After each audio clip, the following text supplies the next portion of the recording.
हम प्रभु परमेश्वर को धन्यवाद देंगे आज की सुंदर सुबह के लिए। थर्सडे का दिन प्रभु ने दिया, पिछले 3 दिन प्रभु ने हमें संभाल के रखा। प्रियो, एक एक दिन वो हमें जीवन देता है, एक एक दिन हमें संभालता है और हमें अपनी निकटता का एहसास देता है।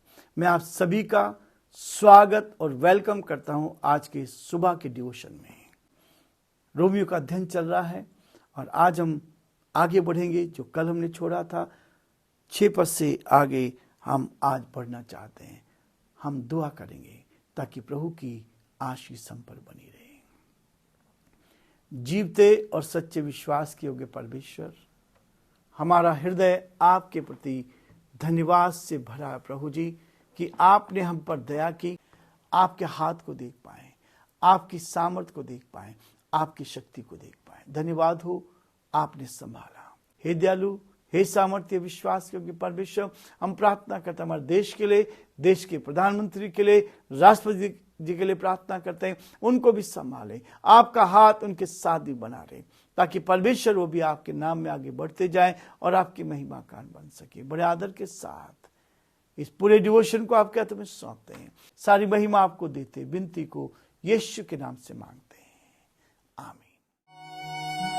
कलवरी के पास खड़ा हो, खून की धारा देखता जा, तेरे पापों का यही दाम दिया है मसीह यीशु ने।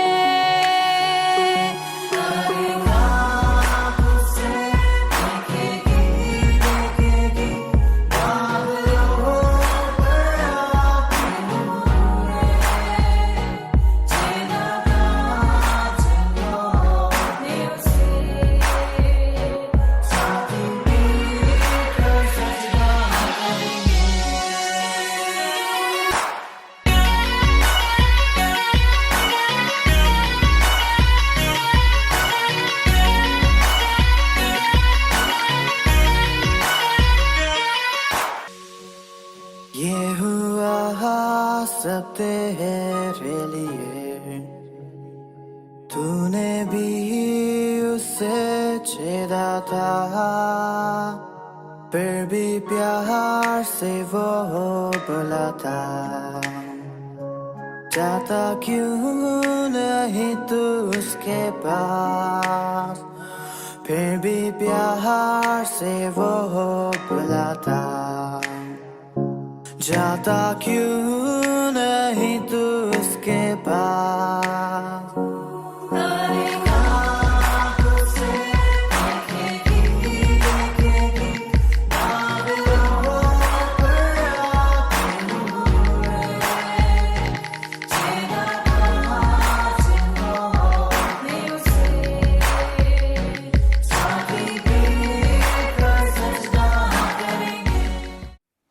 प्रियो, आज हम 7 पद को, रोमियो के 11वें अध्याय के 7 और 8 पद को देखने का प्रयास करेंगे।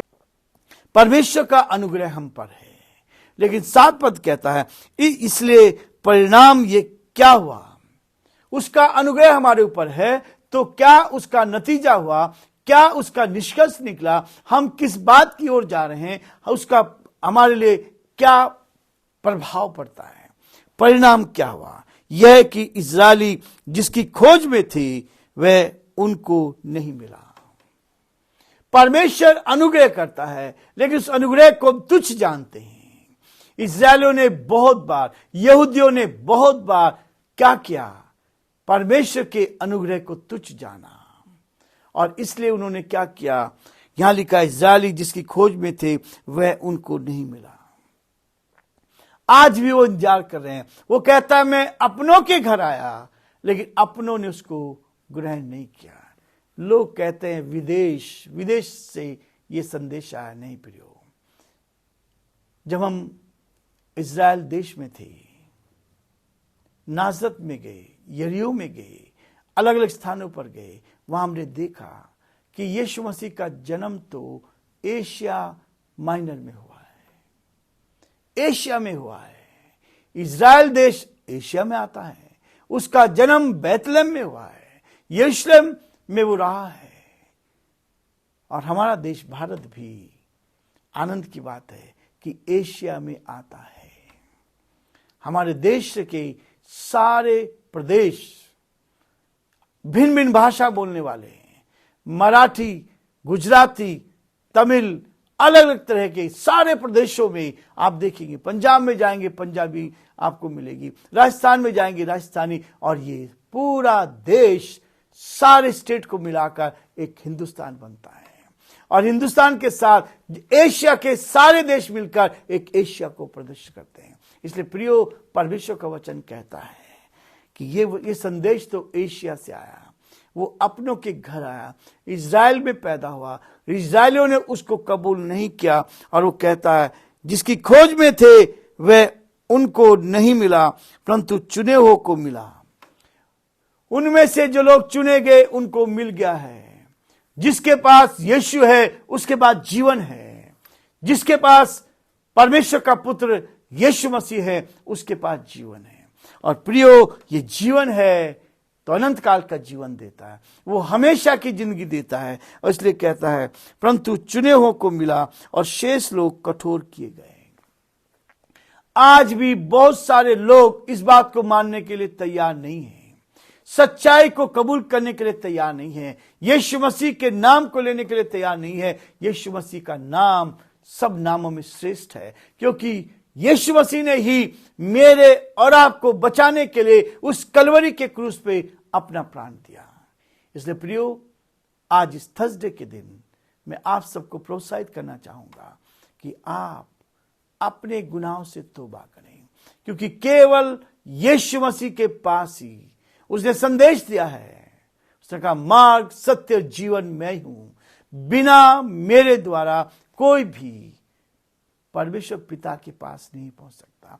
आज संसार का राज है, संसार में बहुत सारे लोग हैं, अलग अलग प्रांत हैं, उसमें हम रहते हैं, लेकिन प्रियो, मरने के बाद कहां जाएंगे? इसका अधिकार तो यीशु मसीह के पास है। वो स्वर्ग का अधिकार उसके पास, स्वर्ग की कुंजी उसके पास है। वो हमारे लिए रास्ते खोलता है और हमें स्वर्ग में प्रवेश करने के लिए आगे बढ़ाता है। इसलिए कहता है लोगों ने आज भी अपने मन को कठोर कर लिया है, इस संदेश को नहीं सुनते, इस संदेश को सुनाने नहीं देते। लोग कठोर हो गए और दुखी हैं, दुखी हैं, और बहुत सारे दुखी हैं। जो काम करना चाहिए, हमें एक दूसरे की सेवा करनी चाहिए, हमें झूठ से, बेईमानी से, लालच से बचना चाहिए। लेकिन हम कहते हैं नहीं साहब, यीशु का संदेश नहीं जाना चाहिए। जिस संदेश से जीवन बदल रहे हैं, जिस संदेश से चंगाइयां हो रही हैं, जिस संदेश से लोग बड़े बड़े चमत्कार को देख रहे हैं। लेकिन प्रियो, मैं आप सबको धन्यवाद देना चाहूंगा जिन्होंने इस पर विश्वास किया। जो विश्वास करेंगे वो उद्धार को पाएंगे, और उद्धार का मतलब मोक्ष, मोक्ष का मतलब स्वर्ग, स्वर्ग का मतलब परमेश्वर की संगति। प्रभु आप सबको बहुत आशीष दे। आज हम यहीं रुकेंगे और कल फिर से नए दिन में उसकी महिमा करेंगे।